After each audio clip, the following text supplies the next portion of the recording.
Hi YouTube, I'm here with a Humankind video. I want to do this as an over-explained Humankind video, which is to say I'm sort of targeting very new players. I'm going to kind of go over everything. I did preview the open dev for Humankind a couple of years ago. I'm going to assume you haven't watched that. It's changed so much since then anyhow. And kind of like from the very beginning explain it, but crucially explaining some of the new content too. I am not playing with the Together We Rule expansion because it sort of adds a lot of rules upkeep for not enough benefit in terms of playing the game. It's kind of the same game either way, and I want to make it as explainable as possible. I will quick give you a tour through my world gen settings. Notably, there are 4 continents, but the new world is set to yes, which means that there's going to be 8 players spread among 3 continents, and then 1 completely empty continent there for exploring. You'll also notice that I kicked us right into here without showing the initial lobby. I didn't pick a civilization.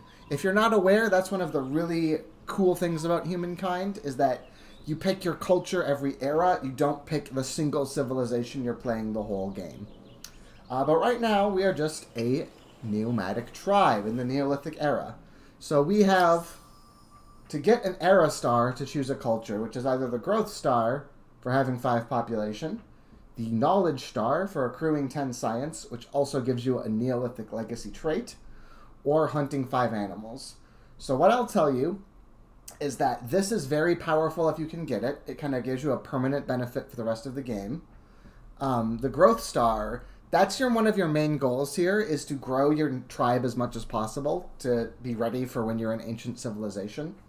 And then also what you're doing in the nomadic era is trying to settle an outpost somewhere that you want to grow into a city when you become a true culture.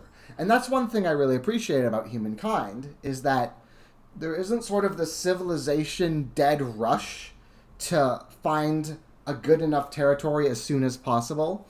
Because you've got to spend a bit of time in the Neolithic no matter what, it gives you the time to kind of look for a good spot to set up your city. There is still that trade-off where the quicker you found it, the more it's going to get population. But it's a lot more forgiving of a snowball than in Civ, where you kind of just, every turn without those yields is just really terrible. So, we're going to explore around the Neolithic and show off how that works on our way to being civilized.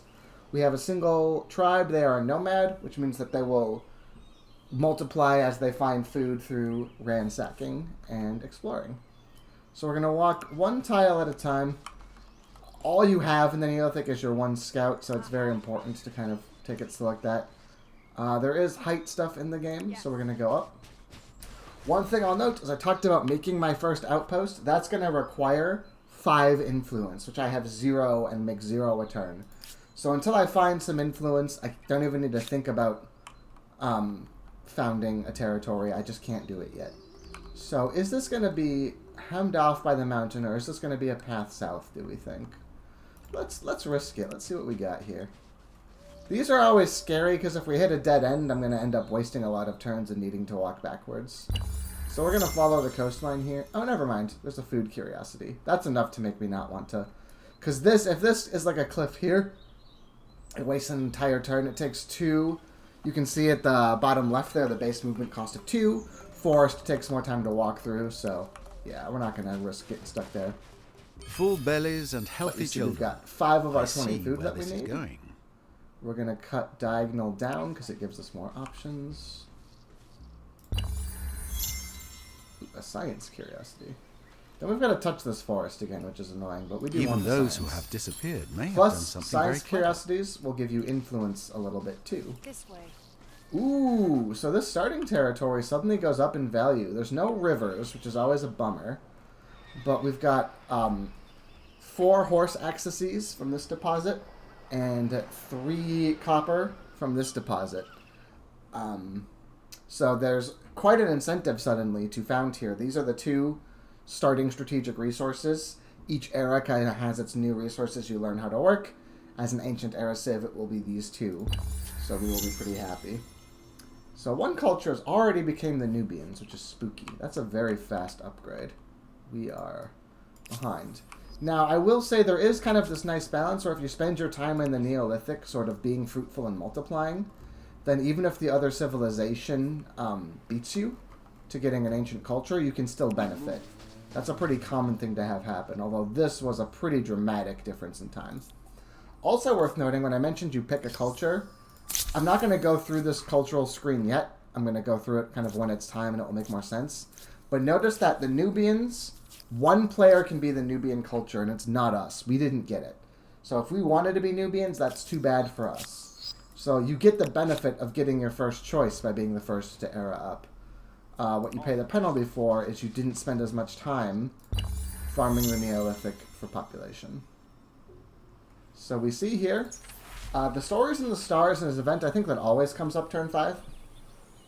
You can get Ferocious, which gives you combat strength. This is almost never correct unless you're fighting another tribe for dominance. So Destiny gives you the 20 influence. So this is sort of like the, okay, now you can found your outpost. Use your 20. But this gives you another hunting party. And we're going to take that, because even more than another getting our outpost going, we really just need to cover more ground. Go find more curiosities, and then we can use those curiosities to found the outpost.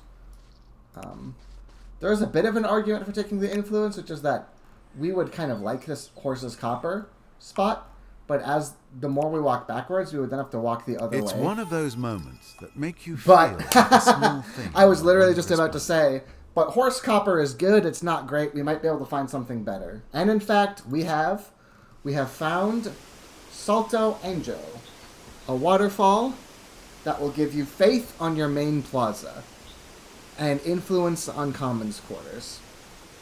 So this is amplitude ease, I call it. This language of plus 10 stability on city or outpost is a little... What that's saying is, imagine there's a sticker that says 10 stability, and you're sticking it onto your city. So now your city says plus 10 abilities. I've got a sticker that says plus 3 influence. I'm sticking it on each of my commons quarters. I've got a sticker that says plus 10 faith. I'm sticking it on my main plaza. And that's the important one. Plus 10 faith on main plaza means that early on, I'm going to have huge cultural dominance. Oh, the waterfall gets so much louder as you zoom in. I like that. So, that solves my problem of I'm not going to found up here. I'm going to found my first territory somewhere in the view of Salto Angel. So, I'll just have to go find some influence to get that, cover some ground, and then hopefully these other cultures beating me to the culture game will be made up for by the fact that I will have this wonder. So we're going to walk this group first. Get up the hill. Oh, this is annoying. So you see this little icon here? It takes all of your movement point to go onto a river, but then only one movement per turn to follow the river. But I'm on 0-4, so I kind of got just unlucky where my whole next turn has to be getting on the river. Now there's a food curiosity here, there's science here, and a sanctuary here. I really want to get on Salto Angel. I don't know if there's going to be another tribe nearby. I'm going to skip this food for the moment. We're going to go to the science, and now we're going to do a ransack action, which is we're going to destroy the sanctuary and then get 5 food. The first ransack. I wouldn't call it elegant, but it may teach them to keep their doors locked. So now we're going to be really delayed, because now we're going to lose an entire turn to this stupid deer standing in my way. Get them. Now I can show you the combat. We could instant res and it would go fine, but I want to show off combat, so we're going to manually battle this deer. Go up here. Okay. So, a few things to know about in combat. The biggest things to look out for is that you get +1 if you've got an ally next to you for each ally. That doesn't matter here. You get +4 if you're flanking. That is, if a line between you and one of your allies goes through that enemy. We don't have that. But there is high ground. So we can see here in the combat preview, I have 2 more strength than a deer normally, but I'm going to get +4 from attacking from the high ground. I have the animation speeds up pretty high. I've got better things to do than to sit and watch the animations. Now what I'm going to do, because the deer is stupid, this might work. I'm going to move up here and bait him into me. If you're the defender, you get +1 combat strength that turn to make up for not getting to specify your own combat. And the deer was stupid enough to still attack uphill, because a deer is not very smart. It is a deer. We've been getting influence for that, so we do have it. There's more food curiosities back here, but I want to get Salto Angel going. Okay, so I click this, and then I can get this little hover guy to see the different yields. Now you notice there's these dotted lines that are becoming blue. So one nice thing is instead of having... I'm going to attacked by a bear. I'll address that in a second. Rather than needing to micromanage every tile, the game is pre-partitioned into different territories here. And you claim a whole territory at a time. So as long as I'm in Salto Angel's territory, I just get it. I can see I'd get 6 food a turn, 12 industry a turn, but I get way more up here. And it all still counts as being in the zone, so sure. We are once again getting completely trolled with these river timings. But it is much more valuable up there. So, okay, now, bear attack. The bear is actually stronger than me, so I have to be quite careful about this. Because we're also going to take a penalty for fighting on our river. But if we stand here, the bear is going to just attack us first. We want to fight the bear from up here, but the bear's not going to allow that. So we're going to go to back here. Okay, so the bear is stuck on the river now. I don't see anywhere I can give myself an advantage fighting the bear, though. Because he's probably hiding right here. Like, this is the advantage, but then when I move here, the bear is going to, I think, just be standing right here on the river. I just don't have sight of that tile. And I don't see anywhere I can run away from the back here. Is there anywhere I can give myself a nice high ground attack? Oh, damn it. Was this? Oh, that is higher. It was way over there. Okay. Well, I guess I could have made the sprint up there now. So now I guess I defend. Because I've got the high ground advantage. Okay.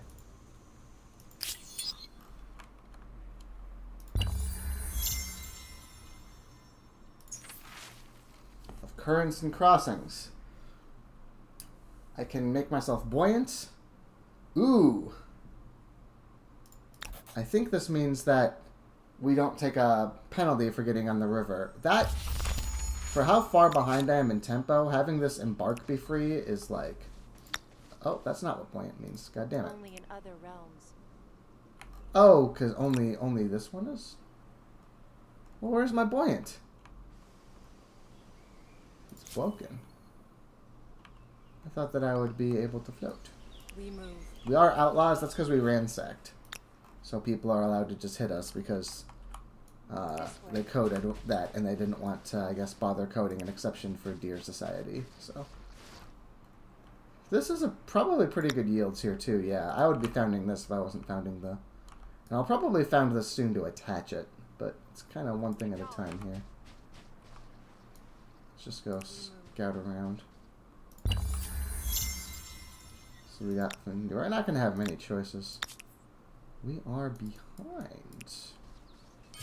But just makes the video more exciting, I suppose. This game does have some catch-up mechanics to it for the AIs. As the human, I don't get them. But what I get is that, like, the AI isn't catching up on me if I'm behind, right? So I don't mind so much falling behind early, because if I had been ahead, then the AI would have just gotten some benefits anyway. For our young. It's one of those things that sounds annoying when you talk about, like, oh, catch-up mechanics, oh, boring. But, like, making AIs for Civilization games is really, really hard. And it's, I'm gonna let him come to me from the high ground. It's just a lot nicer if, where is this deer? There he is. Yeah, if it keeps some teeth to it later on the run. So, I don't mind the catch-up mechanics. And even if this Humankind level difficulty run is now going to be a little more difficult than it ought to be. Not that it ought to be. I'm having a hard time getting off the ground right now. Normally you can kind of like get a lot of resources in the Neolithic and really snowball. That has not really been happening so far, but it is... I don't mind so much because... You know. This way. Do it. Sorry, I lost my train of thought. Get the knowledge star. I don't mind so much because then I kind of won't have to deal with Any supplies bonuses. So, we got that upgrade. So now I get to have a tribal legacy, which just gives me 1 industry, 1 food, or 1 science per population. Usually you should take storytellers. It is... You saw the outposts give you industry and food. They don't give you... It's hard to get much science early on. Storytellers is really nice for that. Sometimes you'll need to take Waddle and Daub, but usually if you don't know, just pick storytellers and you'll be happy. Also notice that this is the 5. When I split this army into 2 using the transfer button here, the first stack is the one who keeps that 5 food in their belly, which actually means I think I want them to be... I think I screwed up. I think I have it backwards, because I think I want them to attack the deer, because they're the ones who've got food already. So I think they're gonna... these guys can't reinforce their nearby buddies yet. That is a technology that you research. We'll do it from here. So you see this battle area? It's just gonna kind of lock them in. Are they gonna get stuck up there? If I put them up here, can they get back down? Let's do science. Oh, okay, yes, but only over here. Sure. Die.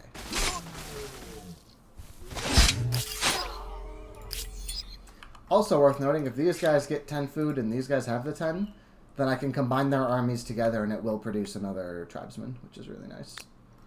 It's going to cost 20 influence for my second outpost. Generally speaking, you want them contiguous. Attaching outposts to cities is something I'll kind of explain more as it comes up. But the TLDR is that we're going to be taking the city here and having it grab adjacent territories over time to get bigger. So if you found a territory nearby, then you can do that. We're going to finish off this dude and move it away. That's technically a low ground attack, but I don't care. So now it's making a little he-duddy, because I got at least 1 of these done, so I can take the next culture. In this case, I mean, I've already got all the cultures, a lot of them locked away from me, and I want to kind of try to go get some more food. I could handle... You never want to era up before you can make your first city, because that's kind of the point of taking a culture. An Althafar, you see, is going to be ready in 1 turn, which means I could upgrade it to a city in 1 turn. So I could upgrade starting now. I want to try to get another tribesperson over here. So we're going to decline the upgrade. You have built a first outpost, adding another Worth territory noting, to your empire. all of the I know, curiosities you're hoping this is the beginning of something very, very are big. by era. So also when you upgrade all the curiosities you've left around, you can't take anymore. You look at opportunities to go get some new ones. But that's another factor. So if we have these guys go here and they squish this deer. The deer spawn from the sanctuaries. There's also mammoth sanctuaries, and then you might find a lair, and a lair is for a bear. Okay, this deer's learned fear.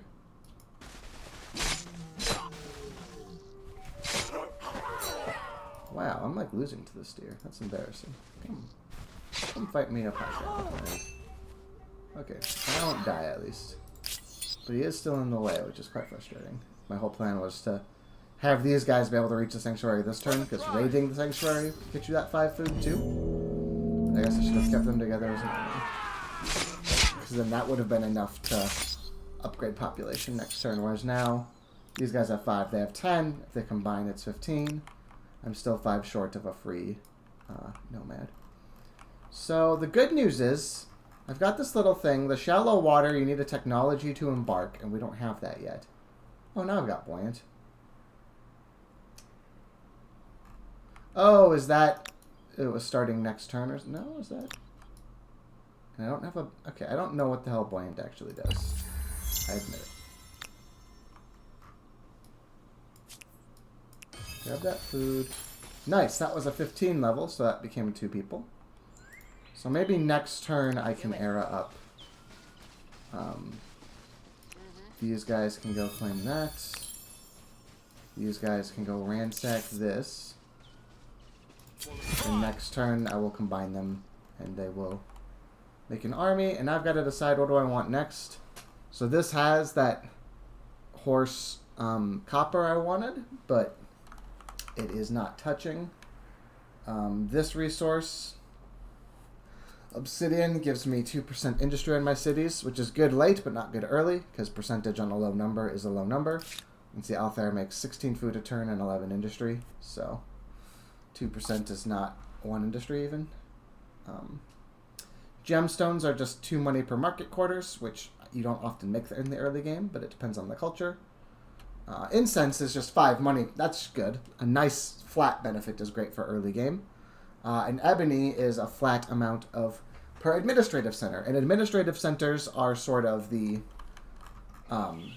things that you make here in outposts when they get attached to cities become administrative centers. So you'll have many administrative centers to one city. And it does share this border here. So I think that this land is probably where I'm going to go claim, because these are the resources that are good for my situation. So we're going to split this nomad group up here. Oh, no. Go this way. This group is going to keep looking. So I could make one right here, but I think that I want to go up here for the next one. I also want to scout a bit here, because there is still a bit I can't see. And that's important if... For our young. Because if there's, like, you know, stuff like luxury resources, you can't exploit the resource if you don't know it's there. Ooh, seed of an idea. We found attractive wild grain. Do we want to plant it? So, this is one that's phrased a little weirdly. This is saying that as long as I'm leading the nomadic tribe, I get plus food on my city. Which I do plan on becoming ancient soon. So I'm going to just take the cheaper domestication research.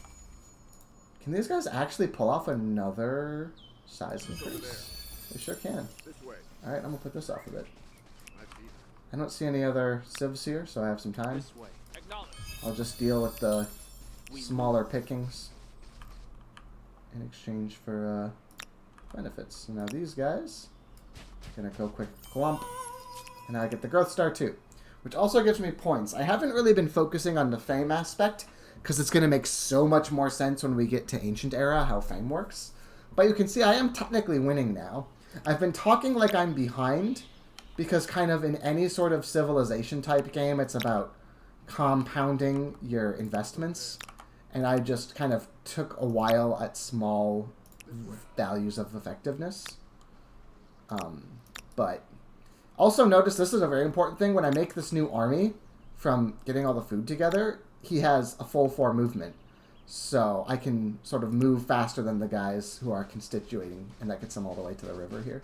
So that is an important tip, is when you split in the nomadic, you kind of get extra movement, which is a lot of how the exponential snowball is sort of supposed to work.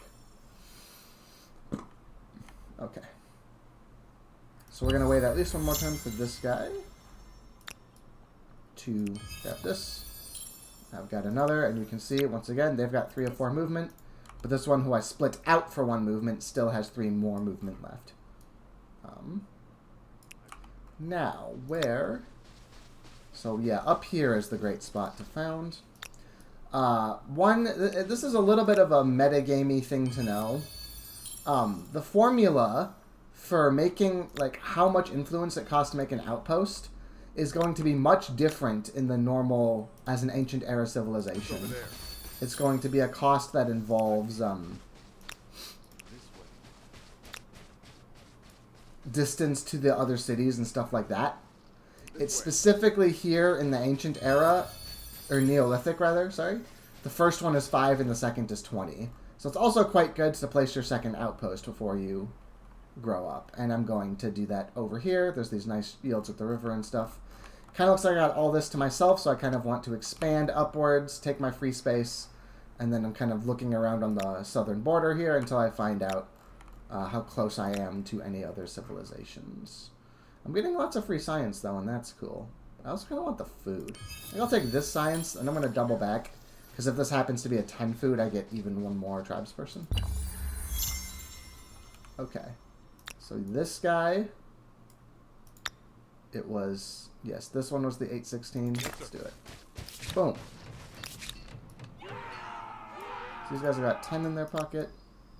I mean, if I take this, and if that's a 10, I get another. So maybe even one more turn? Yeah, these guys also just need one more food curiosity of any sort. There's a science.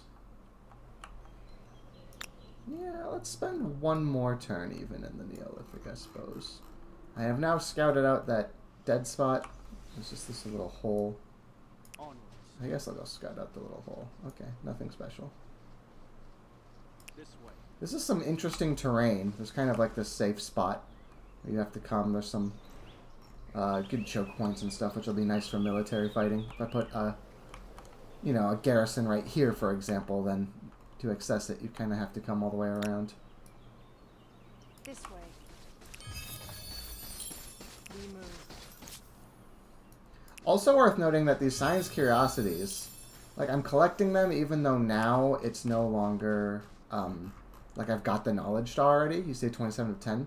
But this is also just overflow science for once I have a tech tree when I'm ancient. So my science in general is going to be, you know, pretty lackluster early on. That's just how it works. But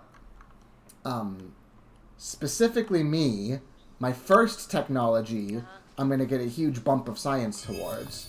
So deciding that is going to be quite an important thing, let's say. Okay, so those guys have 15. They've got 0. So there's no point trying to join these two together because these guys don't have any spare. But these guys are going to go search. Okay, I may have just gotten unlucky. There's not enough food there. There's not more. These guys are on 0. These guys are on 0. Okay, it might be a while before I get any, so I think I might just go finally make my, choose my ancient civilization. Oh, that's right, these guys. Okay, so I still did get one. And then you guys can go on up the hill. This way. Get some science. We move. This way. There's a sanctuary.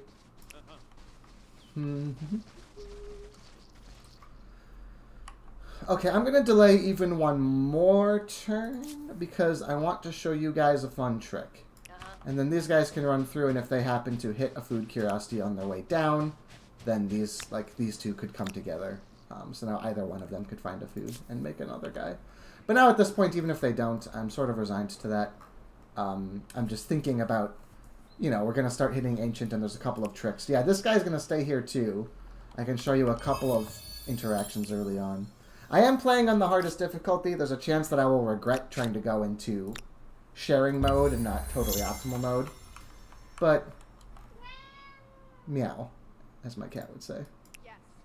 But I think we can make it work. However unlucky I've been in terms of not having the easiest, quickest start to the Neolithic, being as isolated as I am here really does cure all wounds. It is quite significant that I have all of this emptiness. Well, this guy has a level of veterancy. You see he has 11 strength instead of 10? Because he has achieved 2 units destroyed, which makes him a level 1 tribesperson. So, that's cool. They're gonna... I don't know what they're gonna do. Ooh, new event. A splash of color. Okay, so... Influence is just really, really good, but 20 food is 1 more unit. And I like that. Okay. So he's going to ransack. I will talk about that ransack more in a second. Let me just finish up the movements here.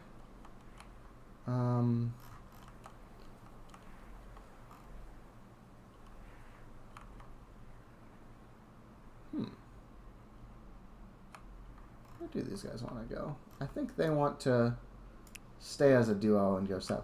So this ransack is giving 5 food, you can see. However, once I become ancient, all of these nomads are going to get settled and become proper members of a proper civilization. And that means that you don't just go hunting and killing for food all the time and expanding. You kind of are integrated. And so you don't get food rewards anymore after nomadic. your units get gold for hunting instead. And what's interesting then is that there's this trick where if you ransack a sanctuary and then you progress to the next era from nomadic to ancient, then this ransack is actually going to award us with gold. So this is a way to kind of get an influx of gold on your first turn, is to ransack a sanctuary on the turn that you pick your culture. Which, speaking of, we've been putting it off, but now we can go into this menu. It even defaults us into this list of cultures, but you can right-click to get to here. And see, we didn't get the Hunter Star. We're missing 100 fame. I don't care. I don't even see another easy guy to hunt. I got 4 times as much science as I needed. So now we're going to look at all the cultures. And this is sort of an in-depth enough explanation that you need for how the cultures work that I'm going to make it its own video. So next video is the culture decision.